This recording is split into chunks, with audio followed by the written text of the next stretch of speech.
Thank you, Madam Chair. And obviously, if Catherine comes back on, I'm happy to Sure. either yield time to her or I can start all over as well. Dr. Fauci, I'd like to talk with you a little bit about vaccine hesitancy. We've seen the polls out there, the research out there that talks about the top reasons why people aren't taking the vaccine. They want more evidence that it's safe. They don't think COVID will seriously impact them. They already had COVID and have antibodies. I think those are the top three reasons that we're hearing about. This is more prevalent in rural America, much like a congressional district that I serve, very, very rural. Saw also a poll that found that it's 21% of rural residents are saying now that they definitely would not get a vaccine as compared to with about 10% of those who live in more of our bigger cities. So what we're seeing on the ground here in the state of Illinois, we have 102 counties altogether. So we've got the 15 least populated counties. 8 of them are overall the least vaccinated counties. And then of the most populated counties, we've got 11 of those 15 that are doing the best. So again, we're seeing this divide on the ground. We're certainly seeing it in the district that I serve. I'm wondering, Dr. Fauci, as a trusted voice in all of this, what do you have to say to the folks who are holding off getting vaccinated for the reasons that I just listed? Well, thank you for that question, Congresswoman Bustos. The answer is the first thing we've got to do is make sure we don't point fingers at them to do that and make them feel guilty about that.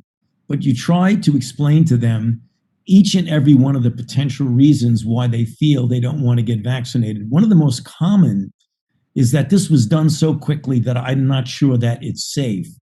And that you've got to get trusted messengers out there to interact with them. And when I say trusted messages, what we've put together is a COVID-19 community core where there have been thousands of trusted messages. They could be sports figures, celebrities in the entertainment business, clergymen we find, and women we find are having an important role in getting out and extending themselves to address each and every one of the reasons. Because if you just take the time to examine those reasons, there's a really logical, firm, scientifically sound counter to each of those concerns, including the safety, including the quickness that it was done, etc. The other thing that we have found interesting, that if you make the capability of getting vaccines to the hesitant people as easy as you possibly can, that mitigates some of the concern. For example, right now in 40,000 pharmacies, including pharmacies that are located in areas that are the rural areas that you're talking about, that anyone can get to a pharmacy within 5 miles of where they are, no matter where they live, that you can go now, walk into a pharmacy. You don't need a computer. You don't need an appointment. You don't need anything. You can just go in and get vaccinated. The same things for mobile units to going into the rural areas when people don't have the transportation capability to get to a place. So there are a lot of things that we are doing. Obviously, we're concerned about vaccine hesitancy because we want to get as many people vaccinated as quickly as we possibly can. But there are many things going on now to try and address that, particularly in those areas that you correctly indicated are more likely to not want to get vaccinated. Dr. Fauci, in addition to, I'm thinking of, we've got one county in this congressional district that I represent, which is pretty much the entire northwestern corner of the state of Illinois. We have one county that the entire population of the county is a little more than 6,000 people. The vaccination rate there, as of this morning, I get a daily report on this, is 19%.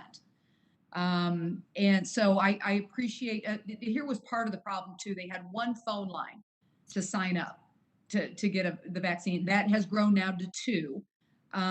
The high-speed internet is a problem in a very, very rural county. This is along the Mississippi River. Is there, I don't know. I'm just I want to do everything that I can to help get those numbers up. But you've got pharmacies, you've got validators. Anything else when you think about a very rural part of the country that we might be able to help as members of Congress, or any other ideas you have in a county like I just spelled out. Yeah, I think mobile units would likely be one of the most important things to do because you're describing people who don't have real ready access to the kinds of things that would make it really easy. Let me get back to the medical unit at the White House and see if there's anything that could be done because I believe mobile units to bring the vaccines to those rural areas are probably the best way to do that. Okay, all right. Well, we would welcome any of that. I'm out of town. Out of time. I'm sorry. So I can't ask my second question that I was going to ask Dr. Collins about Down syndrome, but we'll maybe revisit that another time. Thank you very much, Dr. Fauci, and again to your Dr. Collins, to you and your entire team.